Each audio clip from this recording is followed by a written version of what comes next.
पिछले वीडियो में हमने बात करी थी गाउस के नियम की। अब हम पढ़ेंगे गाउस के नियम के अनुप्रयोग। और गाउस के नियम का पहला अनुप्रयोग है अनंत रेखीय आवेश, जिसे हम आवेशित तार कह सकते हैं, रेखीय आवेश को, के कारण विद्युत क्षेत्र की तीव्रता। यानी कि हमारे पास में कोई एक आवेशित तार होगा जिसके कारण अपने को विद्युत क्षेत्र की तीव्रता ज्ञात करनी है।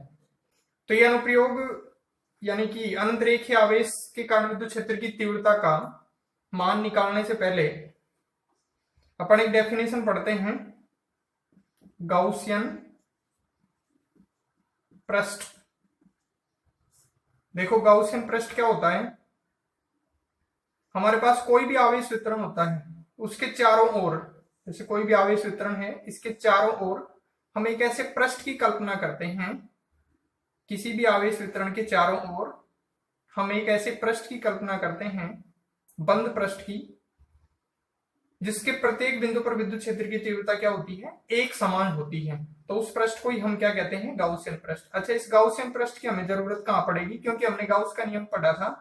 और गाउस का नियम कौन से पृष्ठों के लिए लागू होता है, बंद पृष्ठों के लिए लागू होता है। इसलिए हमें प्रत्येक आवेश वितरण के कारण किसका निर्माण करना पड़ेगा, गाउसियन पृष्ठ का निर्माण करना पड़ेगा। तो अनंत रेखीय आवेश के कारण हम विद्युत क्षेत्र की तीव्रता निकालेंगे तो भी हमें किसकी रचना करनी पड़ेगी, गाउसियन पृष्ठ की रचना करनी पड़ेगी। तो देखो, ये आकृति के हिसाब से जो आवेश वितरण है ये तीन प्रकार का हो सकता है, ऐसा पढ़ रखा है अपन ने। तीन प्रकार का कौन कौन सा, रेखीय, पृष्ठीय और आयतन। आयतन आवेश वितरण, रेखीय आवेश वितरण, पृष्ठीय आवेश वितरण और आयतन आवेश वितरण। ठीक है। रेखीय आवेश वितरण क्या होता है कि कोई भी हमारे पास में अगर कोई एक रेखीय आवेश हो, मतलब कोई भी जैसे लंबाई वाली वस्तु है, वो आवेशित है, एक समान रूप से आवेशित है, तो इस प्रकार के आवेश वितरण को अपन क्या कहेंगे, रेखीय आवेश वितरण कहेंगे। ठीक है। अगर हमारे पास में कोई एक पृष्ठ है, वो एक समान रूप से आवेशित है, उस पूरे पृष्ठ पर आवेश एक समान रूप से वितरित है, तो इसे हम आवेश का पृष्ठीय आवेश वितरण कहेंगे। और अगर आवेश आयतन में एक समान रूप से वितरित है तो इसे हम क्या कहेंगे, जैसे मान लो कोई भी हमारे पास में गोला है या कोई भी घन है, उस पूरे घन में आवेश वितरित है, तो इसे हम आयतन आवेश वितरण कहेंगे। देखो, इसको रेखीय आवेश घनत्व से परिभाषित करते हैं, जिसको अपन लैम्बडा से व्यक्त करते हैं। इसको हम पृष्ठीय आवेश घनत्व से परिभाषित करते हैं, जिसको हम सिग्मा से व्यक्त करते हैं। और इसको हम आयतन आवेश घनत्व से व्यक्त करते हैं, जिसको हम किससे व्यक्त करते हैं, रो से। अगर कोई एल लंबाई की वस्तु है, उसके ऊपर क्यू आवेश है, तो लैम्बडा का मान क्यू बटा एल। अगर कोई ए पृष्ठीय क्षेत्रफल वाले पृष्ठ पर क्यू आवेश है, तो सिग्मा का मान क्यू बटा में ए। और अगर किसी वी आयतन वाली वस्तु में क्यू आवेश है, तो भाई रो का मान हो जाएगा क्यू बटा में वी। तो इस तरीके से ये रेखीय आवेश घनत्व लैम्बडा, पृष्ठीय आवेश घनत्व सिग्मा और आयतन आवेश घनत्व रो। तो इन सबको अपने को काम में लेना है, इन सब अनुप्रयोगों में। तो हम पहले अनुप्रयोग की बात करते हैं। और पहला अनुप्रयोग है हमारा, पहला अनुप्रयोग क्या है, अनंत रेखीय आवेश या आवेशित तार के कारण विद्युत क्षेत्र की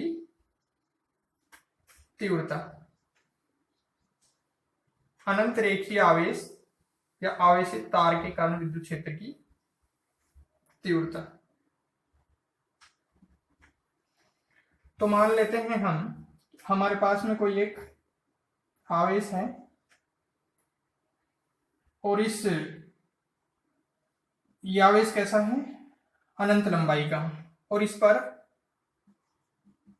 कितना आवेश Q एक समान रूप से इस पर वितरित है। इसका रेखीय आवेश घनत्व,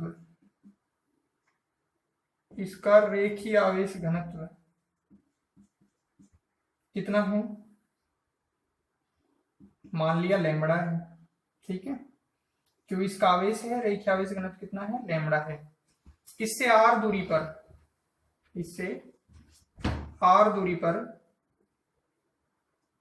कोई बिंदु P है, जिस पर हमें क्या ज्ञात करना है, विद्युत क्षेत्र की तीव्रता का। ये बिंदु P है जिस पर हमें विद्युत क्षेत्र की तीव्रता का मान ज्ञात करना है। तो सबसे पहले हम क्या करेंगे, एक R, अब देखो जैसे हम इसको ये रेखीय आवेश मान सकते हैं, इस रेखीय आवेश, ये जो तार है इसके ऊपर Q आवेश एक समान रूप से वितरित है, तो हम गाउसियन पृष्ठ की रचना करेंगे। गाउसियन पृष्ठ की किस तरीके से रचना करेंगे? इस आवेश वितरण के चारों ओर कैसा गाउसियन पृष्ठ बनेगा? ये बेलनाकार गाउसियन पृष्ठ बनेगा। कैसा गाउसियन पृष्ठ बनेगा? बेलनाकार। ठीक है, तो यहां पे हम क्या करेंगे? L लंबाई, ठीक है, L लंबाई और R त्रिज्या के बेलनाकार गाउसियन पृष्ठ की रचना करते हैं। तो ये हमने मान लिया कि इसकी जो त्रिज्या है वो तो कितनी है? R, देखो R ही होगी, और ये जो बेलनाकार गाउसियन पृष्ठ हमने माना है इसकी लंबाई कितनी है? L है। ठीक है, ओके। सबसे पहले अब इस डेरिवेशन को स्टार्ट करते हैं अपन। तो सबसे पहला हम गाउस के नियम के कई अनुप्रयोग पढ़ेंगे और सब में एक ही पैटर्न चलेगा। तो सबसे पहला अपने को स्टेप लिखना है गाउसियन पृष्ठ से संबद्ध आवेश, गाउसियन पृष्ठ द्वारा परिबद्ध आवेश, गाउसियन पृष्ठ द्वारा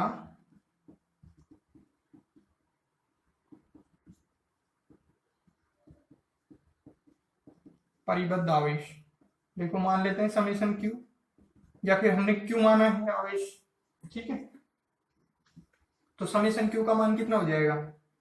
देखो अभी जस्ट अपन ने पढ़ा था कि भाई लैम्बडा बराबर क्या होता है? लैम्बडा बराबर क्या पढ़ा था अभी अपन ने? लैम्बडा बराबर पढ़ा था Q बटा L।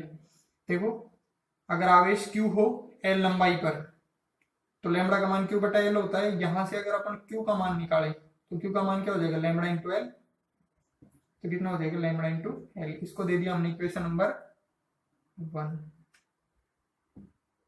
इसको दे दिया इक्वेशन नंबर 1। अब अपने को क्या ज्ञात करना है? इस गाउसियन पृष्ठ। अब देखो गाउस के नियम में, गाउस का नियम क्या बताता अपने को? फ्लक्स के बारे में, विद्युत फ्लक्स के बारे में। तो हम गाउसियन पृष्ठ से निर्गत फ्लक्स, फ्लक्स को हम किससे व्यक्त करते हैं? फाई से। अच्छा, ये फाई किससे निकालेंगे अपन? गाउस के नियम से,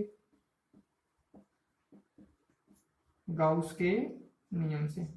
तो वही फाई कितना हो जाएगा?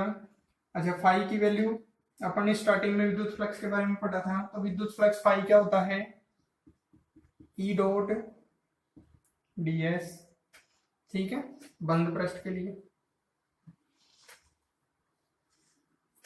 और गाउस के नियम से इसकी वैल्यू कितनी आएगी? समीशन Q बटा में एप्सिलॉन नोट। समीशन Q का मान समीकरण 1 से लिखेंगे तो कितना लिखेंगे? लैम्बडा L बटा एप्सिलॉन नोट। इसको दे देंगे समीकरण नंबर 2। ये क्या है? गाउसियन पृष्ठ से निर्गत फ्लक्स।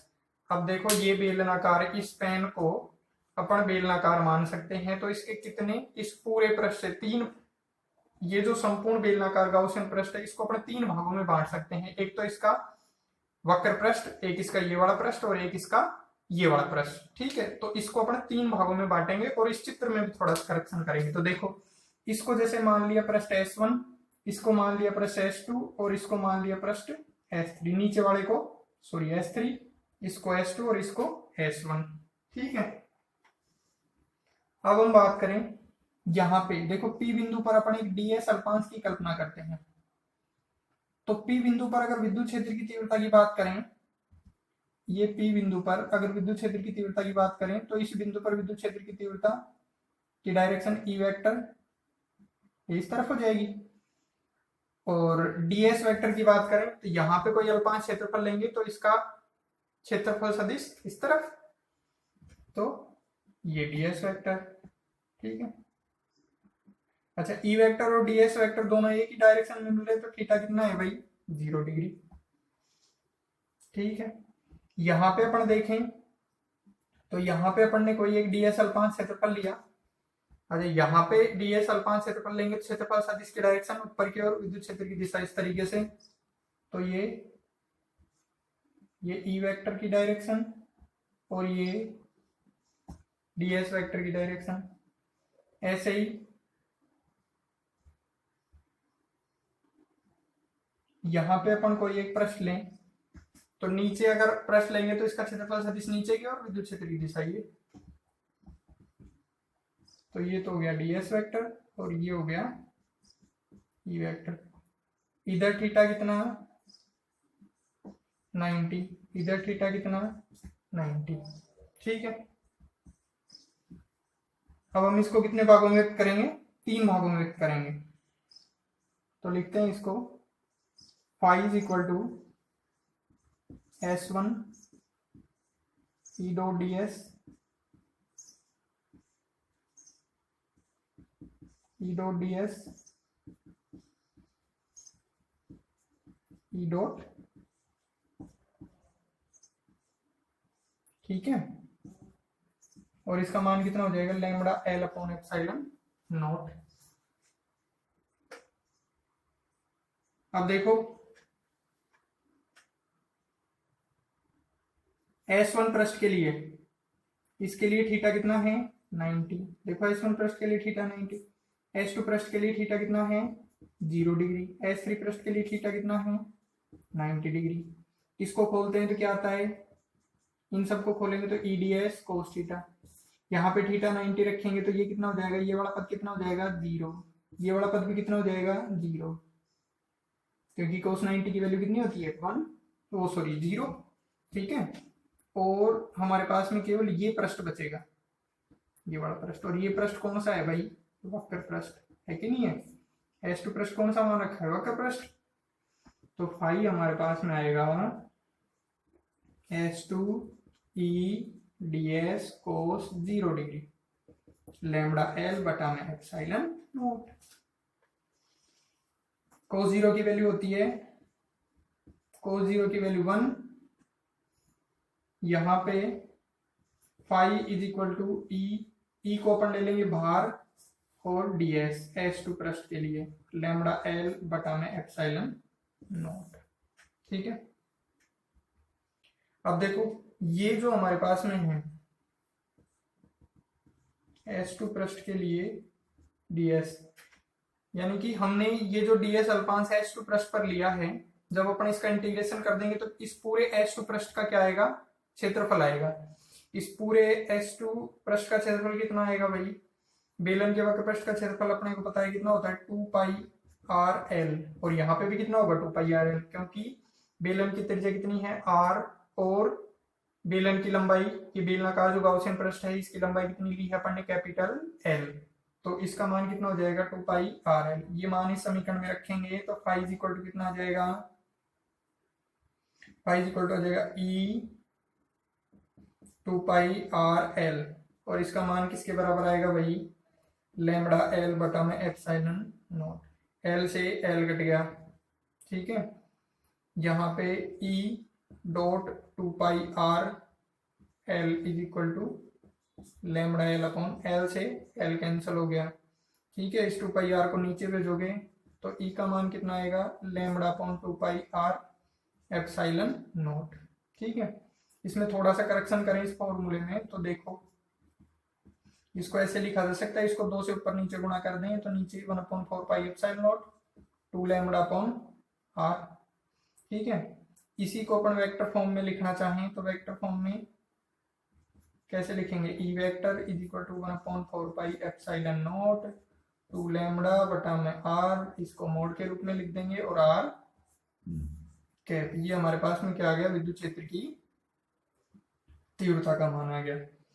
अब अगर अपन ग्राफ बनाना चाहें, क्या बनाना चाहें, ग्राफ, किस किस के बीच में ग्राफ बनाएंगे, ई वेक्टर और R के बीच में, यानी कि विद्युत क्षेत्र की तीव्रता और दूरी के बीच में ग्राफ बनाना चाहें, तो देखो यहां से हम देख रहे हैं, जैसे इस पे ले लिया अपन ने, इस अक्ष पे ले ली दूरी और इस अक्ष पे ले लिया विद्युत क्षेत्र, तो हम देख रहे हैं कि विद्युत क्षेत्र जो है दूरी के क्या है, व्युत्क्रमानुपाती। इस सूत्र में देखें तो दूरी के क्या है व्युत्क्रमानुपाती, और व्युत्क्रमानुपाती का ग्राफ आता है कुछ ऐसे। अगर अपन ग्राफ बनाना चाहें किस किस के बीच में, ई और लैम्बडा के बीच में, तो देखो ई और लैम्बडा के बीच में, इस पे तो ले लें क्या लैम्बडा और इस पे ले लें क्या ई, ये दोनों एक दूसरे के क्या हैं समानुपाती, तो ग्राफ बन जाएगा सीधी रेखा में। अगर हमें ग्राफ बनाना हो किस किस के बीच में, ई और 1/λ के बीच में, तो ये ग्राफ आ जाएगा इस तरीके से। ठीक है, तो ये था अनंत रेखीय आवेश के कारण विद्युत क्षेत्र की तीव्रता। मान कितना है अपने पास में, E = 1/4πε0 2λ/r।